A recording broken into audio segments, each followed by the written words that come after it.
No entanto, quando a Chue se virou, notou a expressão presunçosa do estranho, o que a deixou desconfortável.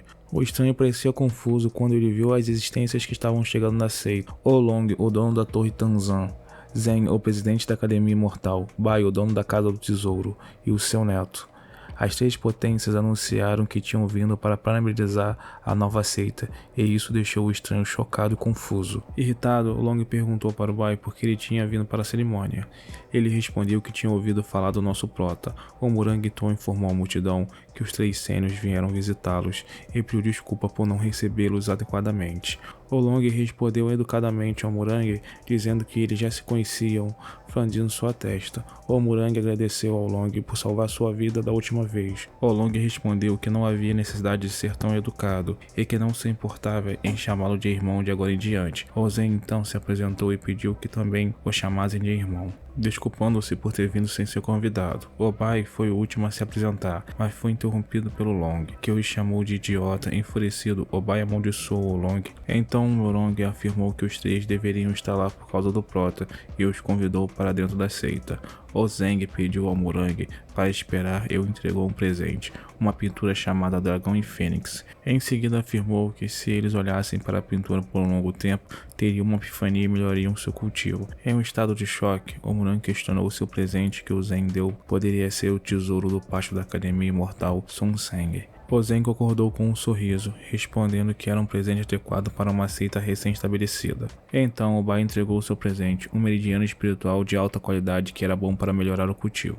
O Long o interrompeu novamente, zombando do Bai por apenas presentear com uma veia espiritual de alto grau. O Long então apresentou o seu presente, uma veia espiritual de grau absoluto, sugerindo que o Murang jogasse a veia espiritual do Bai no banheiro por ser inadequada. Irritado, o Bai perguntou histericamente se o Long estava competindo contra ele, mas o Long respondeu zombando que seu presente era apenas melhor do que o dele. O Bai então deu seu segundo presente, um cartão ouro roxo com desconto de 10% em tudo que a seita comprasse em seu salão do tesouro.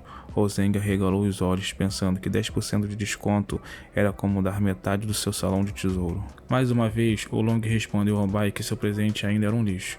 Ele afirmou que ele e a Torre Tanzan estariam sempre à disposição do Prota, e que o Bai tinha que se envergonhar por tentar cobrar do Prota por algo que ele queira do seu salão. Mas agora com raiva, o Bai informou que enviaria seu neto para a seita do Prota para se tornar um discípulo a partir de hoje. O Long respondeu com raiva que ele era sem vergonha e que tinha claramente planejado que seu neto se juntasse à seita desde o começo. O Bai rebateu o que o Long disse, falando para ele que se ele tivesse culhões deveria enviar seu neto também. O Zen pensou que seria feio para ele se os dois continuassem discutindo. O jovem mestre da seita do purgatório não podia acreditar no que acabara de acontecer e começou a acreditar que havia uma existência terrível por trás da seita. No entanto, um de seus subordinados sussurrou sobre o que eles vieram fazer e se deveriam prosseguir com o plano de capturar a Suer. O jovem mestre da seita do purgatório repreendeu seu subordinado, falando para ele calar a boca. Mas a Suer se virou e olhou para eles preocupada.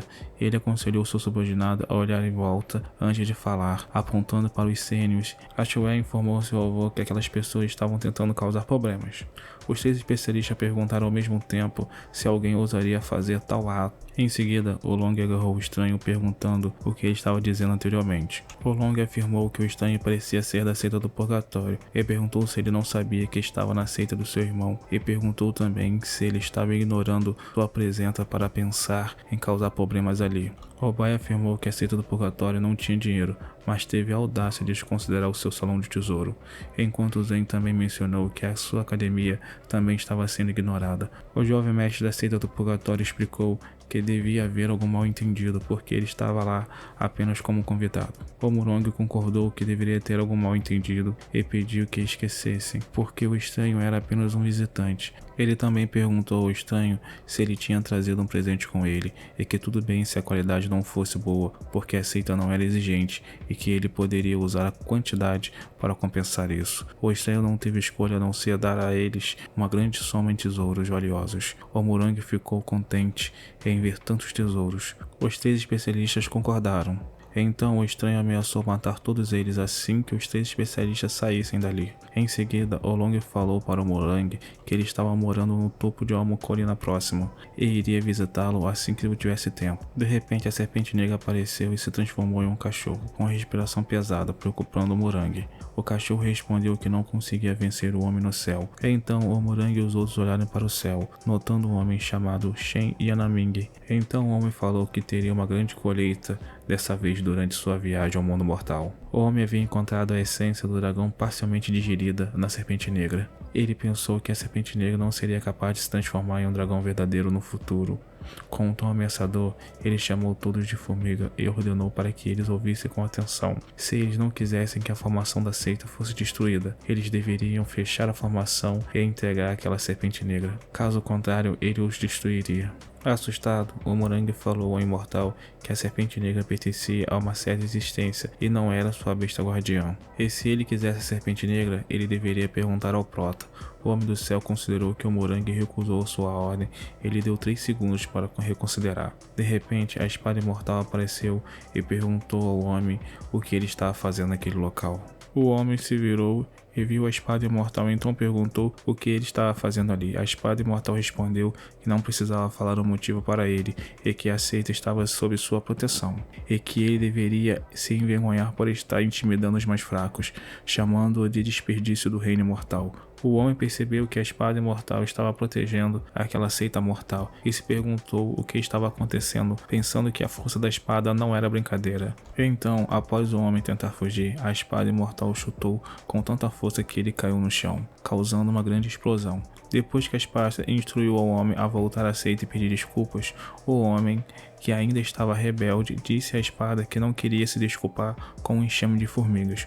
Como resultado, a espada começou a bater nele até que ele não aguentasse mais. Algum tempo depois, o homem se ajoelhou na frente da seita e pediu desculpas por seu comportamento. A espada deu os pertences do homem para o Morangue e disse ao homem para sair e informar aos outros que ele era o protetor da seita. O homem rapidamente obedeceu e saiu, mas não antes de afirmar que definitivamente voltaria para se vingar da humilhação.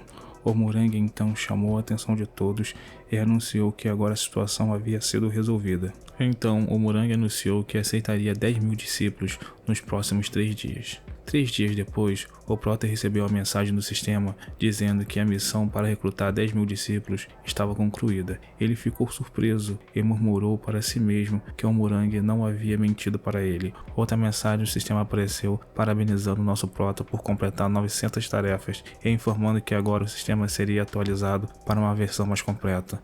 Uma recompensa seria dada com base nos desejos do nosso Prota, e agora ele poderia obter itens simples ou reparar o seu cultivo.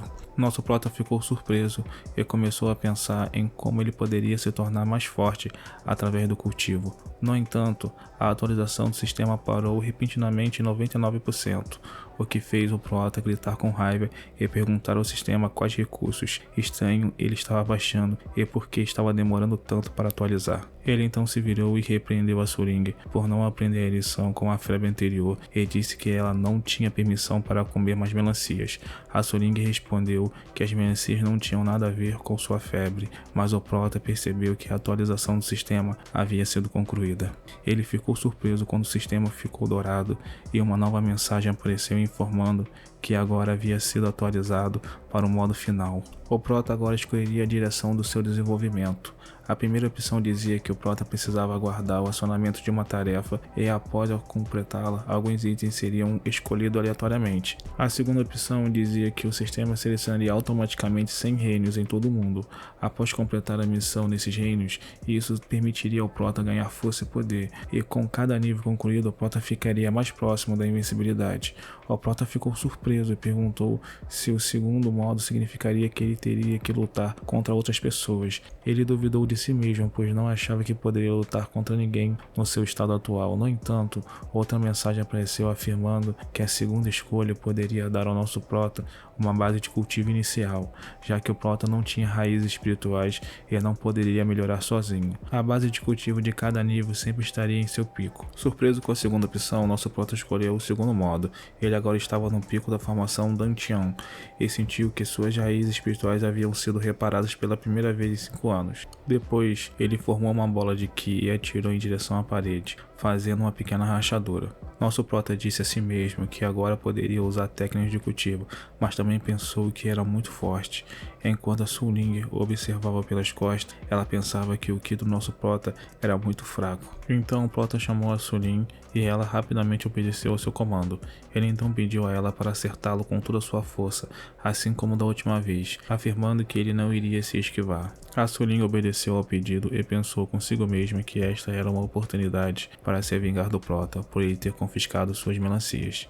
Surpreendentemente, nosso Prota percebeu que a Su Ling também usaria Ki no ataque. Espero que vocês estejam curtindo o vídeo até agora. Se vocês gostam desse tipo de conteúdo e querem ver mais, não esqueçam de dar o like e se inscrever no canal. Isso nos ajuda a crescer e nos motiva a continuar trazendo vídeos incríveis para vocês. Obrigado pelo apoio e vamos continuar nosso vídeo.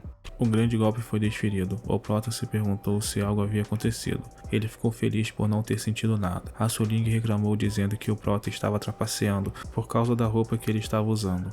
A Fênix franziu a testa e se perguntou quando seu mestre recuperaria suas forças, e como ainda era estranho para ela ver o Prota em tal estado patético. O persegueiro respondeu telepaticamente, afirmando que o Prota era a existência mais forte no passado, e que depois de tantas reencarnações o Prota estava evoluindo muito devagar desta vez.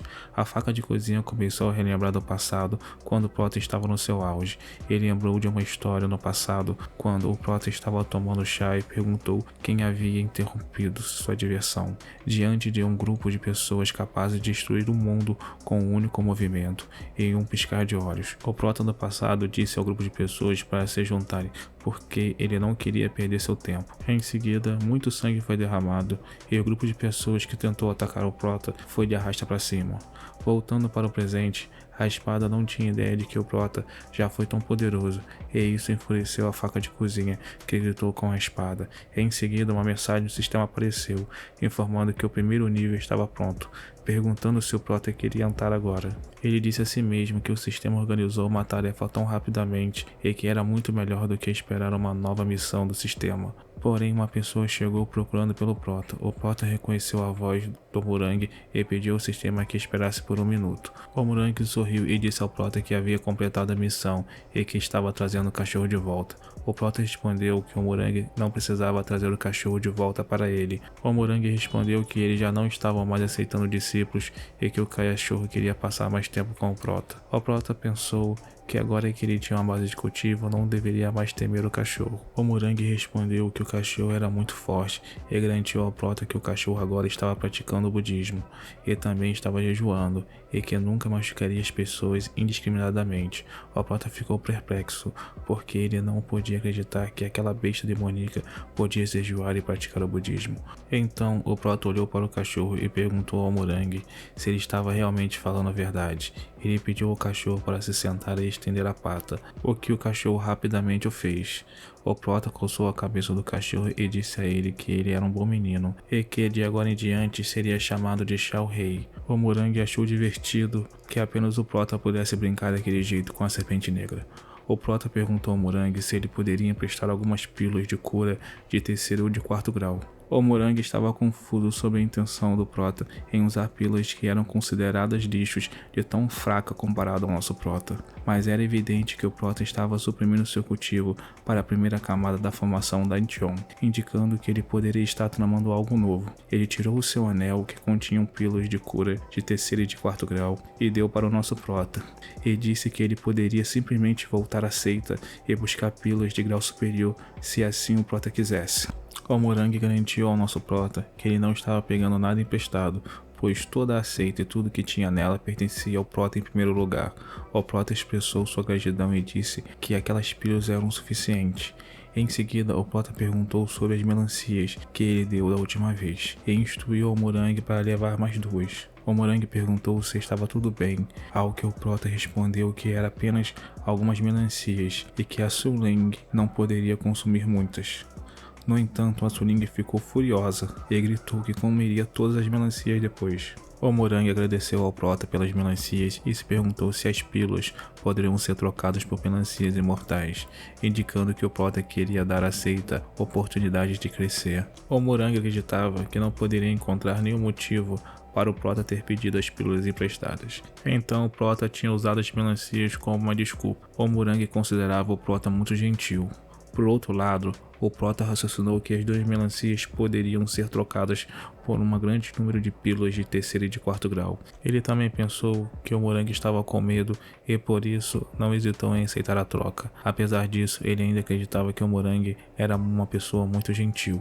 O Prota disse a si mesmo que com as pílulas e o cachorro ajudando, e concluir o primeiro nível deveria ser muito mais fácil, porém ainda precisava de uma arma. Pensou em usar a faca de cozinha, mas achou ela muito feia, então ele lembrou da espada de bronze e resolveu pegá-la. Notou que a espada estava afiada e percebeu que seria difícil segurá-la sem uma bainha. De repente, a espada começou a brilhar e o Prota ficou surpreso quando uma bainha apareceu de repente. Ele teve certeza que a espada realmente era uma arma mágica e enfiou a espada na cintura. Depois de chamar o cachorro, ele falou ao sistema que já poderia começar a primeira missão. Curioso sobre o destino deles, o cachorro perguntou à espada para onde eles estavam indo. Em resposta, a espada respondeu a ele para apenas seguir e não fazer muitas perguntas. O cachorro notou uma mensagem do sistema que apareceu para a espada, falando para que ela encobrisse sua força para que não parecesse muito forte na frente do Prota. Percebendo que o sistema tinha uma pressão muito forte, a espada mencionou que deveria ser a esposa do Prota, como seus irmãos mais velhos mencionaram anteriormente. Logo, a Duan apareceu e murmurou que ela finalmente havia progredido para o próximo estágio. Ela acrescentou que não esperava ter que fazer tantos desvios e que demorou muito dessa vez. Ela mencionou que não vai demorar muito para que eles se encontrassem novamente. Ao chegar na região norte, o Prota ficou impressionado com a vida desta movimentada metrópole. De repente, uma mensagem do sistema apareceu e notificou que seu nome nesse reino seria Long. Além disso, sua missão era fazer todos no reino saberem sobre sua existência, e a recompensa era um aumento de um reino no seu cultivo. O Prota ficou perplexo e se perguntou por que o sistema iria querer que ele usasse o nome do Long. Ele resmungou porque teria que fazer com que todos no país soubessem sobre sua existência. No entanto, ele não tinha certeza se o bug do sistema funcionaria em todas as pessoas. Para testar, ele chamou um estranho e pediu sua opinião sobre se ele parecia diferente.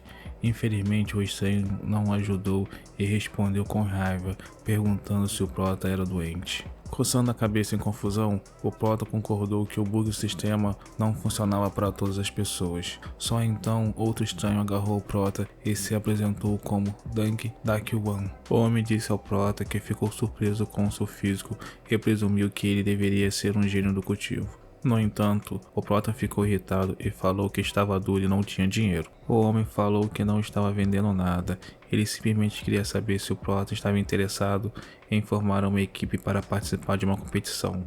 O Prota voltou atrás e perguntou ao homem sobre a competição. O homem explicou que o reino Jiawan dá grande ênfase nas artes marciais e realizará uma competição de artes marciais para comemorar o aniversário do príncipe. A competição consistirá em equipe de 5 pessoas e a equipe dele já tinha 3 membros. Após uma consideração cuidadosa, o Prota pensou que participar da competição poderia ajudá-lo a completar a sua tarefa e permitir com que ele praticasse com pessoas do mesmo nível. No entanto, ele também estava ciente da necessidade de ser cuidadoso e de se proteger contra outros concorrentes. O Prota respondeu ao homem que estava interessado na competição, mas tinha compromissos no momento. O homem ficou desapontado, mas concordou com a resposta do Prota. Mas tentou encorajar o Prota a pensar mais sobre o assunto. O homem sugeriu que eles poderiam se encontrar novamente mais tarde na casa de chá. O Prota deu adeus ao homem, garantindo que eles se veriam mais tarde. Sentindo-se rejeitado, o homem voltou para a casa de chá e lamentou para si mesmo. No entanto, uma jovem se aproximou dele e sugeriu que ele procurasse outra pessoa para participar da competição. O Prota observou que algumas pessoas estavam se divertindo do outro lado da rua. Uma pessoa em particular estava gritando que apostou 5 vezes e que perdeu em todas. enquanto outras chamavam o anfitrião Long Sui de fraude e exigiam seu dinheiro de volta. O homem tentou acalmar a multidão, explicando que o jogo era apenas uma questão de sorte. Então ele perguntou a eles por que eles estavam com raiva. Ele tirou algo do bolso e mostrou para a multidão. A multidão atordoada murmurou entre si, observando que tal jovem era um mestre de formação de terceiro nível. Com medo do seu status, eles se dissiparam e se desculparam com o homem, que aceitou suas desculpas com gratidão. O Sui perguntou ao nosso prota se ele queria experimentar o jogo. O prota expressou interesse e perguntou como o jogo funcionava. O homem explicou que o jogo era simples.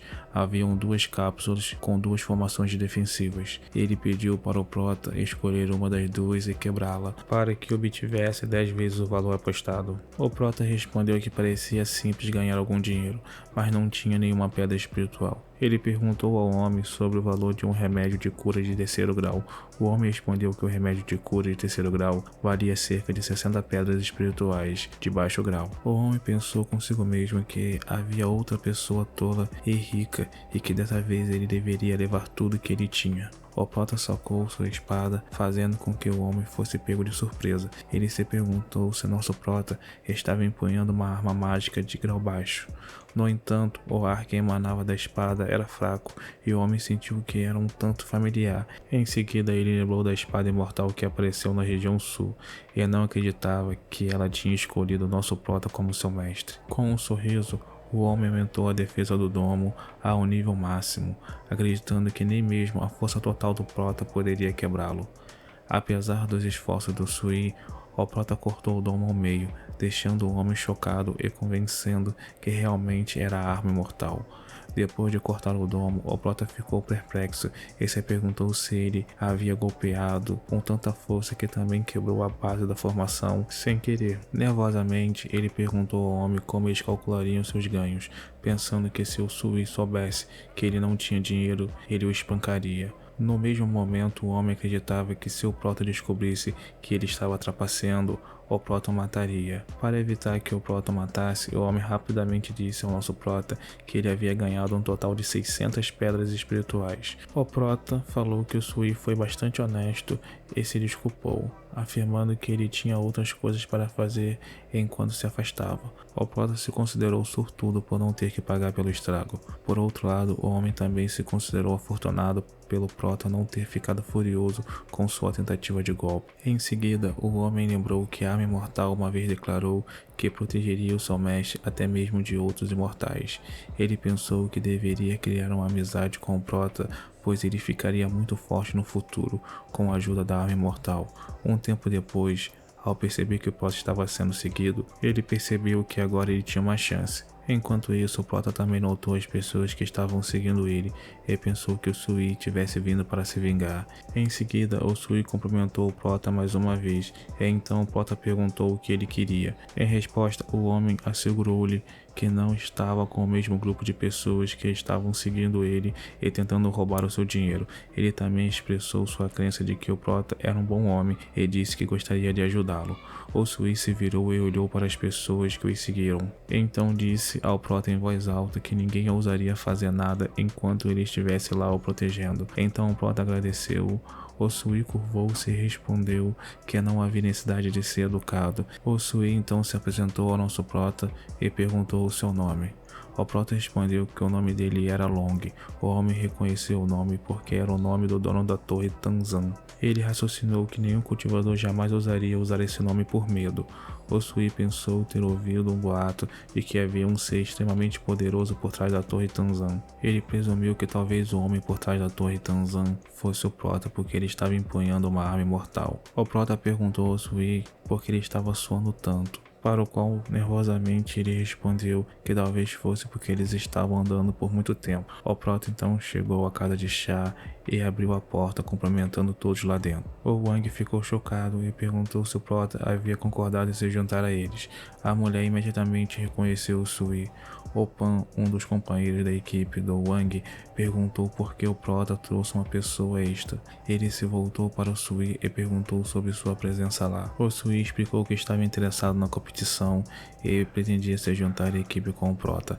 A mulher ficou encantada com a notícia e afirmou que seu time agora tinha uma chance maior de ganhar a competição com o Sui a bordo. Por outro lado, o Pan estava com raiva porque agora ele não era a pessoa mais forte do time.